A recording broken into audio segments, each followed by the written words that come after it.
Chers amis, bonjour. Joie nouvelle de se retrouver sur les ondes de la 100.3. Nous sommes le 5 juillet 2021 et nous sommes avec un invité qu'on ne présente plus sur les ondes de la 100.3 qui s'appelle le père Jean-Benoît Casterman. Et donc nous serons avec lui à 8h et à 10h30. Et comme on n'est jamais si bien enseigné que par la personne qui enseigne, eh bien c'est pas moi qui vais vous dire de quoi il va vous parler. Il est là et lui-même il est grand, majeur, vacciné. Alors pas du coronavirus, mais on ne va pas venir sur ça. Et je laisse la parole. Hervé, si jamais il y a des auditeurs qui ont des questions sur le coronavirus, je suis là. Voilà, on peut me donner ton numéro de téléphone, hein, parce que Oui, là, si... oui, bien sûr. Voilà, c'est le combien, s'il te plaît? 699 699 56 56 11 63. 11 63. 6 99 56 11 63. Si vous voulez donc communiquer avec le Père Jean-Benoît, hein, c'est sans souci. Alors après l'émission d'une demi-heure, on aura donc des réponses aux questions. Vous pourrez envoyer des questions sur son numéro si vous voulez, ou bien sur les habituels du Père Hervé Marie. Père Casto, tu as la parole, à toi. Merci Hervé de m'accueillir encore dans ce noble studio.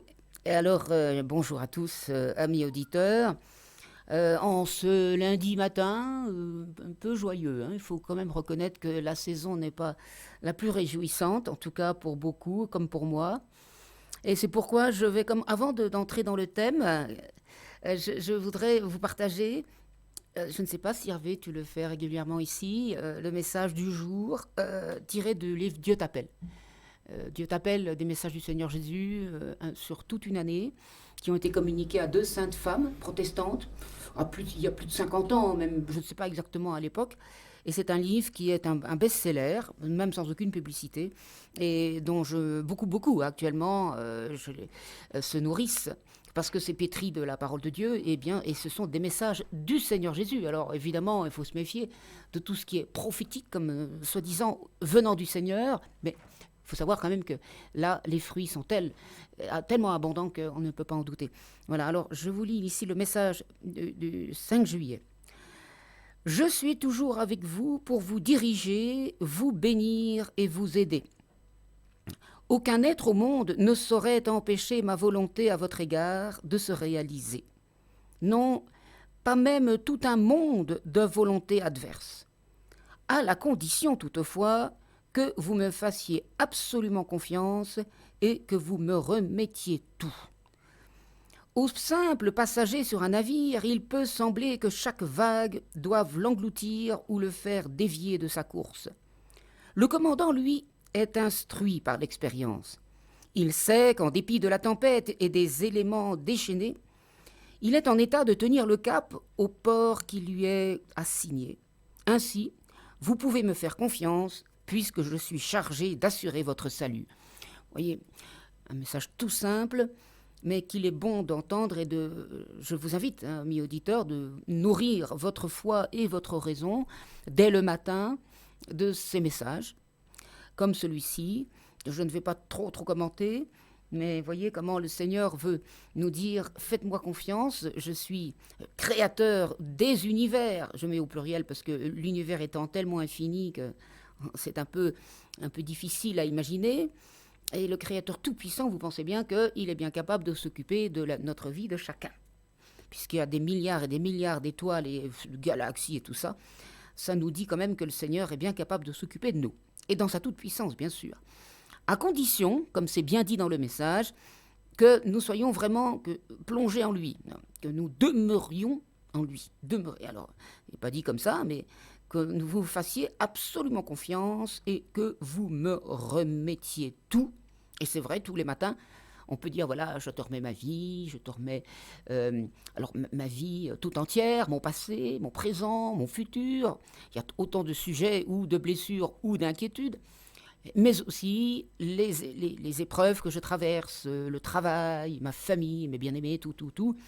Il y a vraiment matière à prière tous les jours. C'est pour ça que ceux qui disent qu'ils ne prient pas trop, ils ne savent pas trop comment faire, j'ai dit, mais qu'est-ce qui se passe dans votre cœur? Il n'y a pas grand-chose ou quoi? Voilà, donc, et là, je pense que ce message peut nous aider à dire, Seigneur, je te confie, on peut nommer, on peut faire la liste, tel et tel sujet, donne-moi d'abord ta paix, occupe-toi toi-même de ces affaires, gère comme tu veux, moi, je suis à ton écoute. Voilà, et le message du jour pour commencer cette journée. et notre réflexion. Pardonnez-moi, toujours un petit chat dans la gorge, le matin.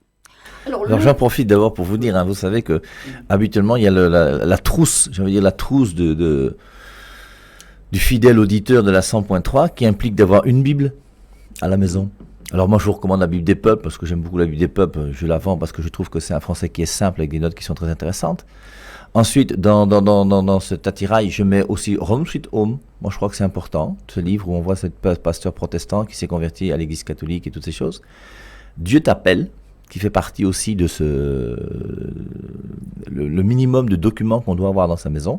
Et une autre, c'est la brochure qu'on avait commentée ici, Amour et sexualité, du père Jean-Benoît Casterman. Et je crois que ces 4 documents sont quand même très importants pour nous et que c'est au moins le minimum qu'on doit avoir si on veut essayer d'avoir une foi un petit peu solide et correcte. Et Dieu t'appelle, et moi je vous dis, depuis 4-5 ans, je lis pratiquement Dieu t'appelle tous les jours. Alors, il m'arrive quelquefois d'avoir un petit peu de retard sur une journée ou sur une autre, mais je suis très très heureux de récupérer le retard quand j'ai le temps, parce que le message est vraiment très fort. Et chaque jour, un message différent qui vous savez, est vraiment puissant et qui aide beaucoup. Je pensais que tu allais dire, Hervé, que ça serait juste après la Bible, mais bon, l'ordre, on peut modifier. La brochure, c'est réussir ta vie sentimentale et sexuelle, disons comme ça, peu importe.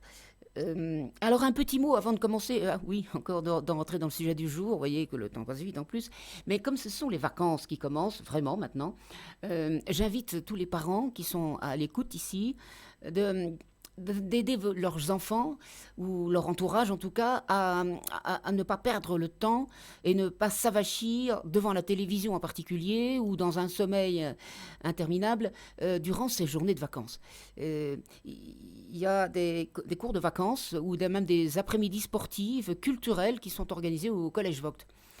Mais pas que, j'espère, pas que le Collège Vogt, évidemment. Moi, je vous parle de ce que je connais, mais et c'est ouvert à tous, pas seulement aux Vauctois. Donc, renseignez-vous là. Et cherchez autour de vous, peut-être dans votre environnement, pas forcément à Mevolier, à Vogt. Essayez de proposer à vos enfants des activités enrichissantes, en particulier la lecture. Il y en a chez nous à Vogt, chez Maman Yvette, la pharmacie spirituelle comme on appelle, avec des bandes dessinées chrétiennes très belles. Et donc les enfants ils viennent comme ça quand c'est ouvert bien sûr. Et ils lisent une bande dessinée. Alors, bande dessinée, bah oui, mais moi, ça m'a fait beaucoup de bien quand j'étais jeune, parce qu'on découvre plein de choses, hein, même si c'est une bande dessinée, parce que ça raconte la vie des saints en particulier. Voilà, donc j'invite vraiment à des activités constructives. Bon, c'est le ménage et les choses à faire, bien sûr. Le sport, oui, bien sûr. Mais les activités qui vont cultiver l'enfant. Et bien sûr, si possible, aussi anticiper les matières scolaires. Voilà, ne pas se laisser dégrader, avachir comme ça dans la paresse. Et la télévision, surtout la télévision, hein. Ok, bien. Alors le thème du jour, pourquoi est-ce que ça sera justement spiritualité et sexualité, ou vice-versa bien sûr, pardonnez-moi encore. C'est parce que depuis 2 semaines, nous avons attaqué ce thème sur B-News. Alors pardon sur la publicité, hein. B-News qui fait suite à Vision 4. Et donc j'avais proposé ce thème d'ailleurs à Tommy Bega, et qui fait fureur d'ailleurs hier soir encore.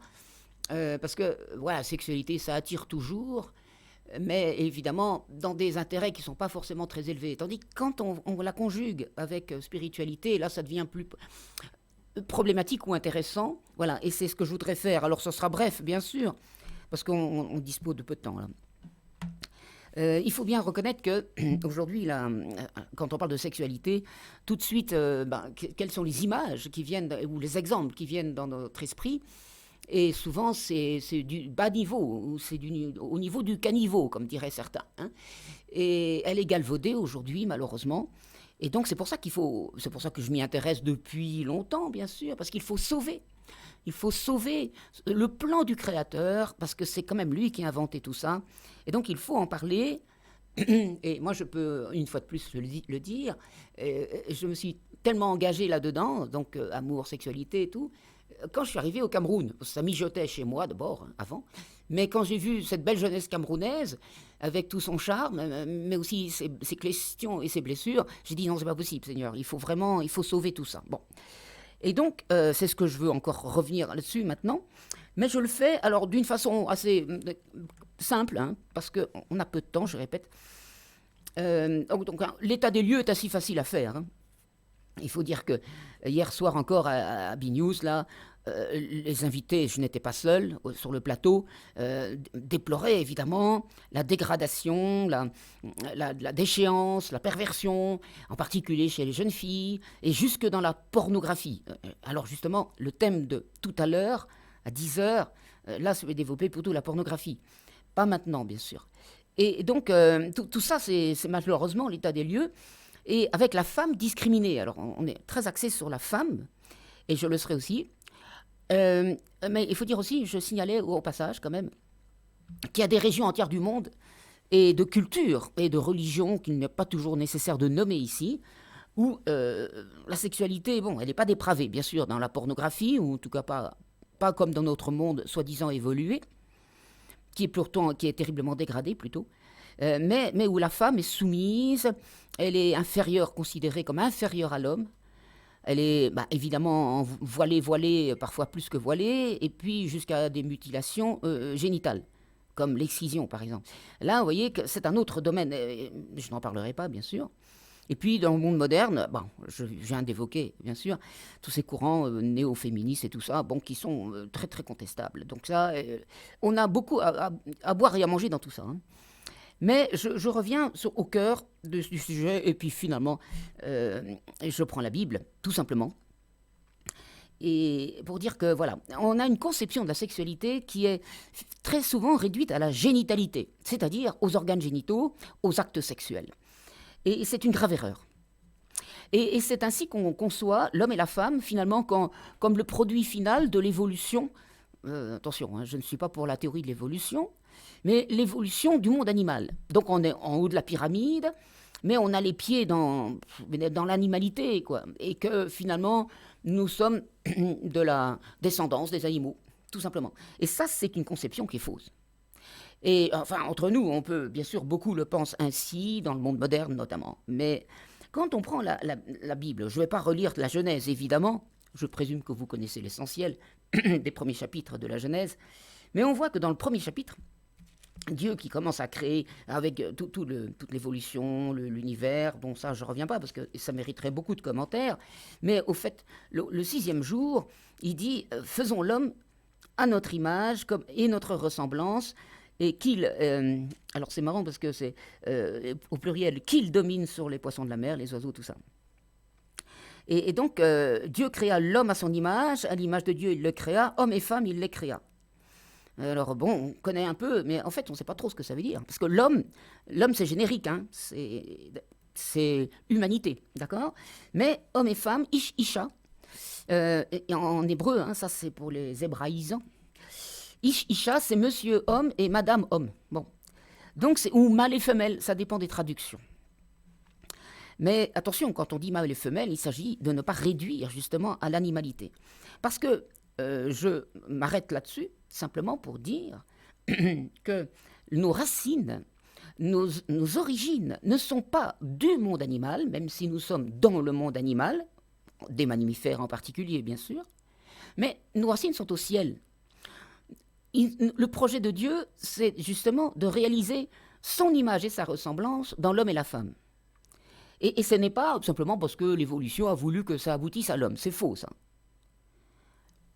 Alors, c'est là qu'il faut se dire, mais quelle idée Dieu avait-il dans la tête pour créer tout ce monde matériel? Alors, quand je dis monde matériel, levez les yeux la nuit et puis tâchez de compter les étoiles, demandez aux astronomes et vous verrez qu'on n'en finit plus. Donc c'est colossal, avec l'immensité de la matière interstellaire, c'est affolant, affolant. Et puis après, bon, on a notre planète Terre, évidemment, et qui est déjà énorme, et puis avec toutes les beautés de la création. Mais qu'est-ce que Dieu avait dans la tête quand il a fait ce monde matériel? Bon, première question, alors on essaie d'être rapide, bien sûr. C'est que Dieu n'avait aucun intérêt à créer tout l'univers, enfin immensément infini même, sinon pour démontrer sa toute-puissance. Pour moi, c'est la raison d'être de l'univers, c'est ça. S'il y a des petits hommes verts quelque part, on n'en sait strictement rien du tout. Et puis c'est tout, il n'y a aucun intérêt pour nous à ça. Donc pourquoi Dieu a-t-il créé toute cette matière d'abord, et même cette planète Terre qui est très belle par ailleurs, même si elle est bien ravagée par tous les malheurs qu'on connaît? Pourquoi, si ce n'est pour créer l'homme et la femme? Donc finalement, c'est l'homme et la femme qui sont au sommet de la pyramide de la création, qui justifient tout l'univers matériel. Mais qu'est-ce que Dieu avait dans la tête? N'avait-il pas d'abord créé le monde angélique? Mais tout le monde s'accorde, et pas seulement d'ailleurs les chrétiens, s'accordent à dire que oui, Dieu a créé d'abord des esprits purs, tellement plus intelligents, tellement plus forts même que nous, les humains.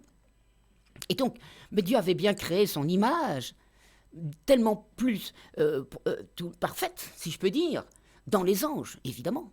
Dieu est esprit. Donc les anges sont à son image, même s'ils sont de petites créatures à côté de Dieu, bien sûr. Mais alors, l'homme et la femme, pourquoi? Attendez, quand même, des mammifères évolués, une sexualité qui implique donc la génitalité, les organes sexuels, enfin, toutes les pratiques et tout ça. Mais où est l'image de Dieu dans tout ça? Voilà une question, et rapide la réponse, bien sûr. Encore que ça reste un mystère, hein. Mais c'est que Dieu avait un plan en créant la matière, jusqu'à l'homme et la femme, dans des êtres sexués. Où est l'image et la ressemblance de Dieu là-dedans? Eh bien, j'ai envie de dire, c'est simple. Même le mystère est simple et il est infiniment profond, bien sûr.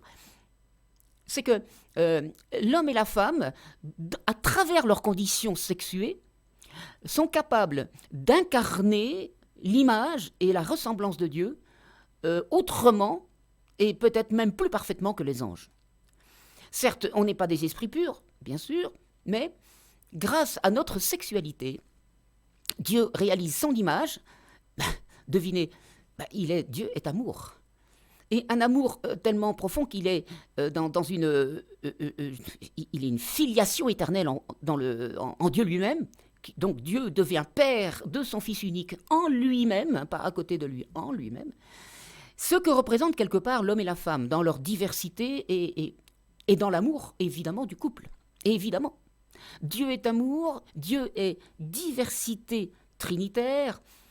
Et le couple, c'est pas deux célibataires, c'est un mari et la femme. Hein. Laissez-moi de côté les histoires de couples homosexuels, bien sûr. Et ils sont trois, quelque part, diront les philosophes, parce qu'ils forment un couple, il y a une flamme. Donc c'est la Trinité, l'image de la Trinité, et de l'amour, de Dieu amour, d'abord, grâce à la sexualité.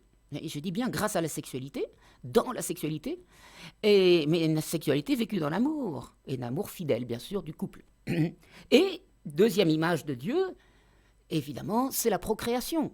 Les anges en sont incapables. Même les anges sont incapables de vivre la tendresse et la beauté de l'amour. Évidemment, ils n'ont pas de sexualité.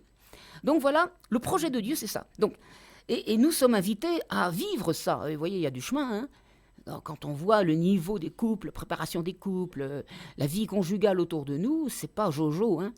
Et pourtant, c'est le projet de Dieu. Alors donc, vous voyez, quand j'intitule le thème sexualité et spiritualité, ou inversement, hein, parce que ça paraît antinomique, mais en fait, tout c'est interconnecté. La spiritualité doit se réaliser dans donc l'union amoureuse, charnelle et conjugale, et la procréation. Voilà, et ça, c'est le plan de Dieu. Bon, donc, ça voilà, première chose. Deuxièmement, vous voyez qu'on doit être bref, pardon.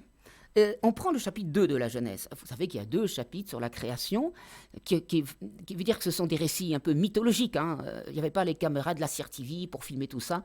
C'est une façon symbolique de parler, mais une façon qui dit une vérité extrêmement forte et profonde. Hein.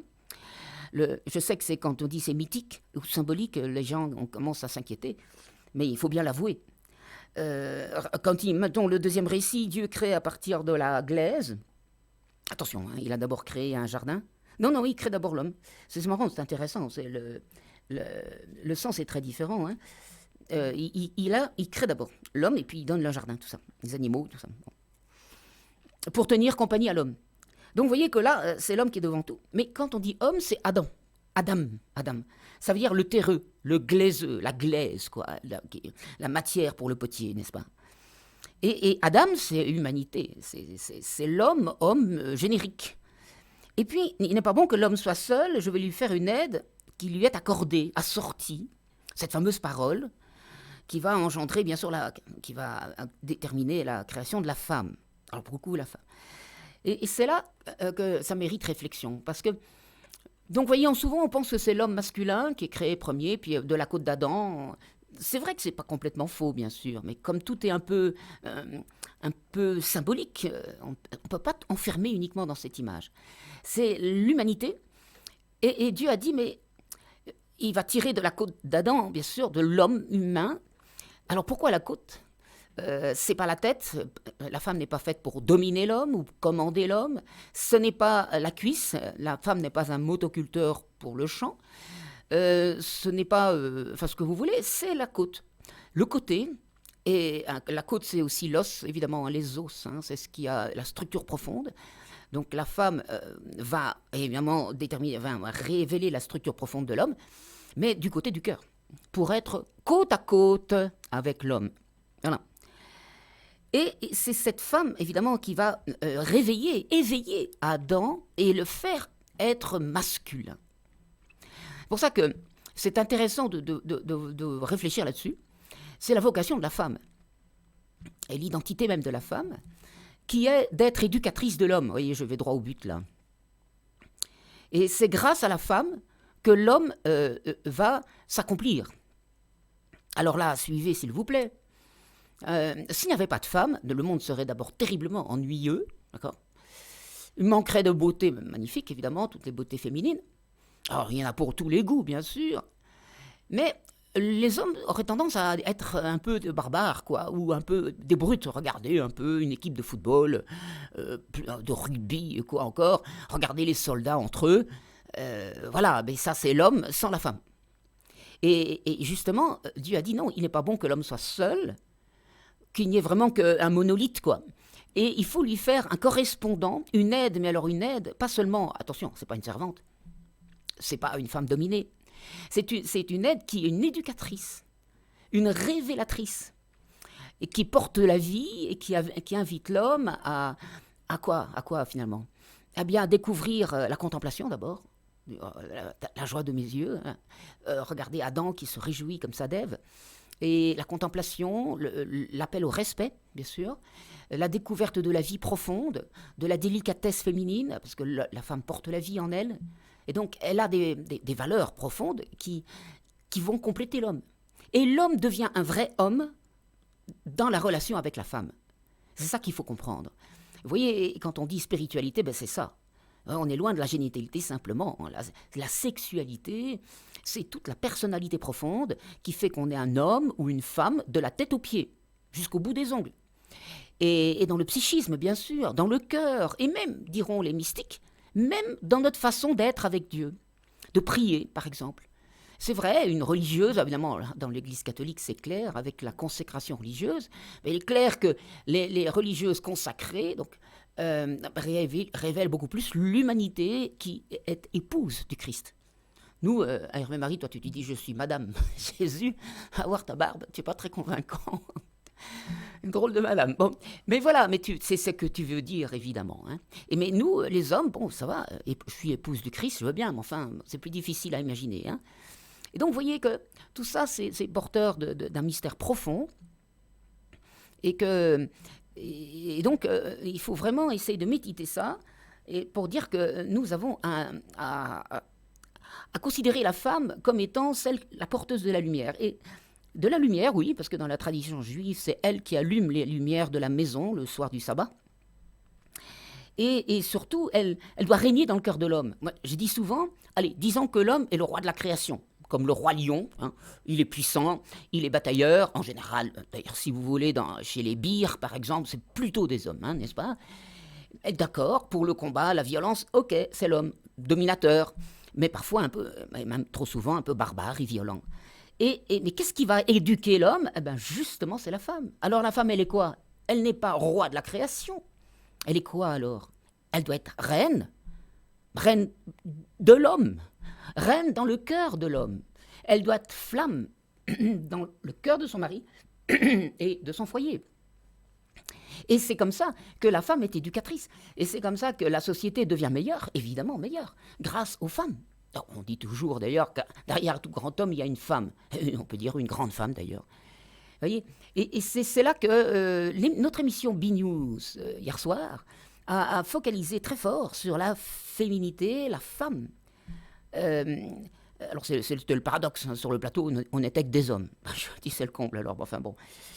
Il y a beaucoup à dire là-dessus, que la femme, elle est bien sûr maltraitée, elle est dégradée, bien sûr, mais c'est là que je dis, moi, je refuse de m'arrêter à ça, en traitant le monde actuel, oui, et surtout les filles, de perverties et tout ça. Non, moi je dis, oui, elles sont blessées, elles sont victimes d'un monde perverti, et le démon a fait son travail de ce côté-là. Et donc, moi, je ne le regarde pas comme ça. Je le regarde comme des... Elles ont une nature profonde, belle, mais il faut leur révéler leur beauté, les inviter à grandir, à se libérer du carcan des modes, et à découvrir et à révéler, dévoiler leur vraie beauté, d'abord intérieure, bien sûr, mais qui doit se refléter dans leur corps, dans leur comportement, dans leur physique, bien sûr, et dans leur vestimentaire. Et c'est là qu'il y a... ça me tient aux tripes, cette mission. Et donc, je refuse de jeter le discrédit, comme ça, sur le monde extérieur, en particulier la femme, souvent galvaudée, mais c'est vrai, mais pas seulement, enfin. Et d'ailleurs, Jésus a dit, les prostituées vous précèdent dans le royaume des cieux. Moi, j'en ai fait l'expérience, il y a longtemps, certes, mais je me suis occupé de prostituées à Douala, et j'ai fait des rencontres magnifiques, magnifiques. Et ce sont des filles qui ont des histoires qui sont compliquées et douloureuses, certes, mais qui ont de grandes valeurs dans le cœur, un grand désir d'amour. Donc, vous voyez, il y a beaucoup à dire là-dessus, et en particulier, donc, je me tourne vers les femmes et la mission qu'elles ont dans cette... voilà. Vous voyez qu'on a vite fait le tour avec l'heure qui passe comme ça très très vite. Hein. Je regarde un peu mes petites notes là.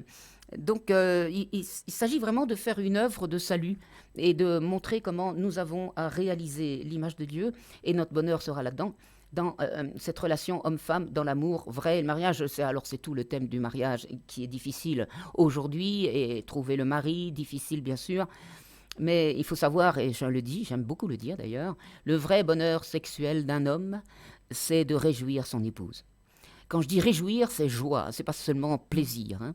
Le plaisir peut durer un peu quand même, un quart d'heure, 20 minutes, peut-être plus, mais la joie qui en résulte peut durer beaucoup plus longtemps. Voilà, et doit durer plus longtemps. Et donc, il y a vraiment une mission dans le monde, et je pense que le monde sera plus heureux si on a des couples qui s'aiment davantage sur le plan, y compris charnel.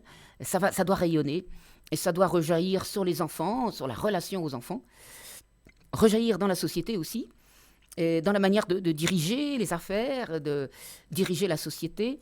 C'est vrai que si on a de vraies femmes derrière les hommes ou aux commandes, et oui, aux commandes, je crois que le monde sera nettement meilleur. Voilà, je m'arrête là en attendant vos questions, n'est-ce pas ? Sinon, pour dire quand même encore une chose, si j'ai encore une minute, hein, oui. On parle souvent de société patriarcale et matriarcale. Et j'aime beaucoup entendre dire qu'en Afrique, il y a eu pas mal de sociétés matriarcales, où finalement, les femmes avaient une très grande influence, pour ne pas dire prépondérante, dans la tribu, dans la famille élargie. Et donc, c'est intéressant de voir ça. Vous voyez que l'Afrique a des valeurs profondes.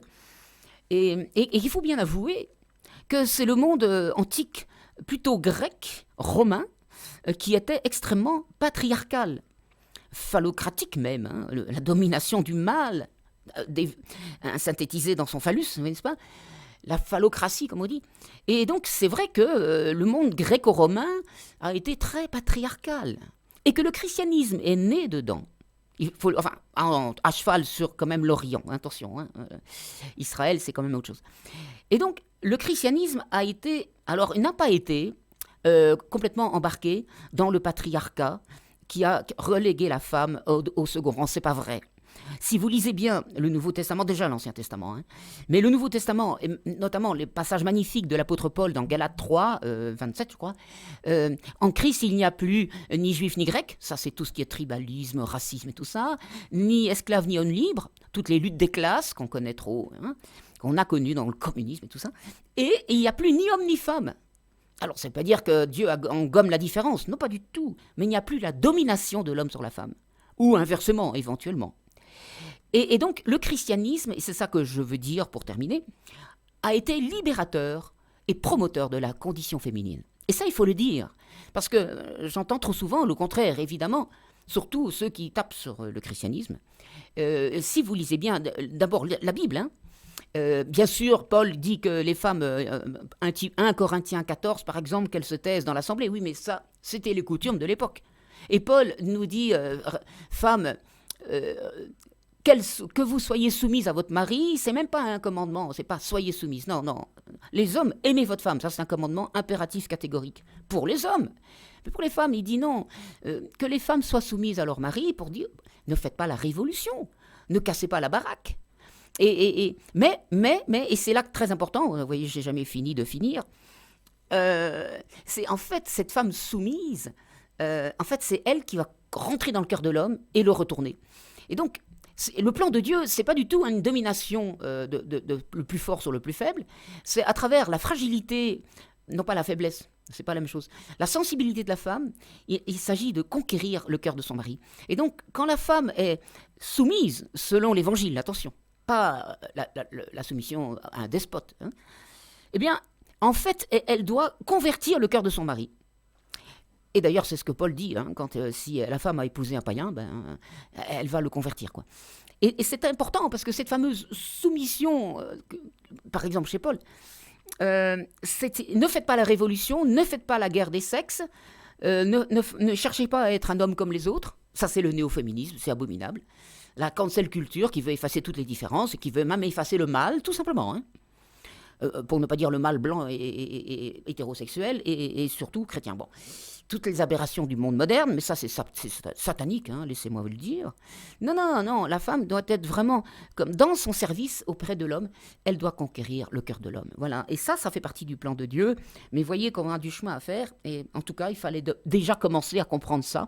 Maintenant je vais, comme on dit si élégamment, chuter, pour, en attendant bien sûr vos questions. C'est toi.